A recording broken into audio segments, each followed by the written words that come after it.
Hello, this is Ryan from Sculpt Nouveau, and we're going to do things a little bit different for this video. Usually I do the audio afterwards. I'm going to do the audio right now, so you may hear some stuff in the background for the warehouse opening up.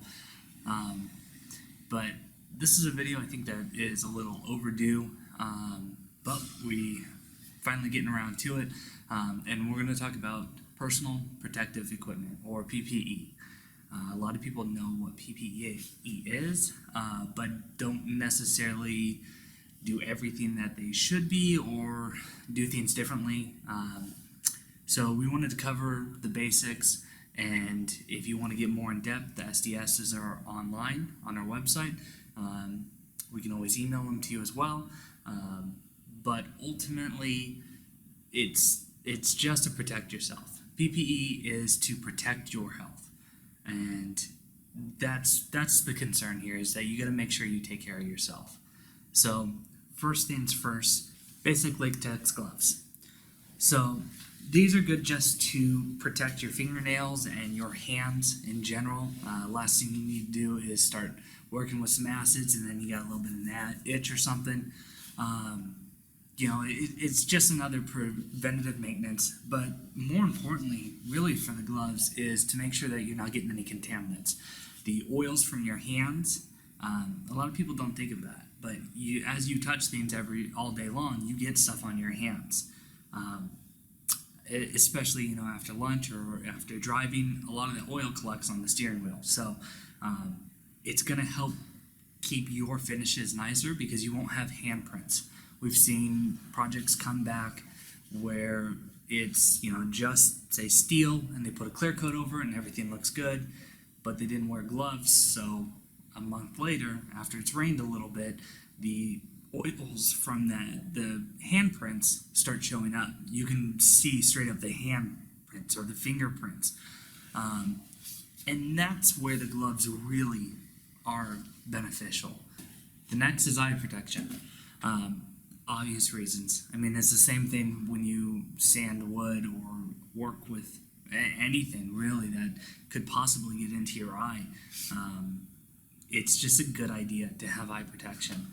It comes in all sorts of different sizes and shapes. They've got prescription kinds that go over glasses, but you've got to protect your eyes. So these are just standard. I think we got them at Harbor Freight, probably $1 or $2. And it's inconvenient at times. I get it, but ultimately, again, gotta protect yourself. So some eye protection.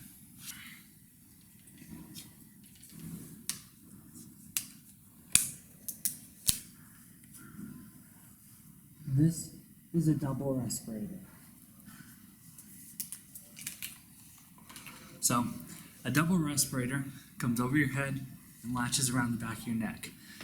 And really the important portion of it is that it is full encompassing. So it goes over the nose, comes around the mouth, and really seals everything in. And it doesn't work as well when you have a beard and a mustache and everything. Works better when it's on your bare face, but ultimately still works decent enough, but bare skin definitely is the better. They have services to where you can get them molded to your face to have even better suction. There's a lot of different filters that go with it. This is the 3M 6001. It's for organic vapors. They also sell multiple gas ones, which are obviously more pricey but better off. So you at least need the organic vapors. That will help you with most of the Sculpt Nouveau products as well, but you can consult someone who is a little more specialized in this. There's a lot of websites that will explain which ones do what, which one's best for your practices, and it's worthwhile taking a look at. But they essentially just twist and snap off. You can change them as you need to, and that's all it is. This is a charcoal filter mask. The charcoal's inside, and that's what helps gain the particulates and the vapors that come to you. So these we both got at Uline, and I'll have the links in the description so you can take a look at those. But this is the best as far as double respirator is one of the best ways to protect your lungs.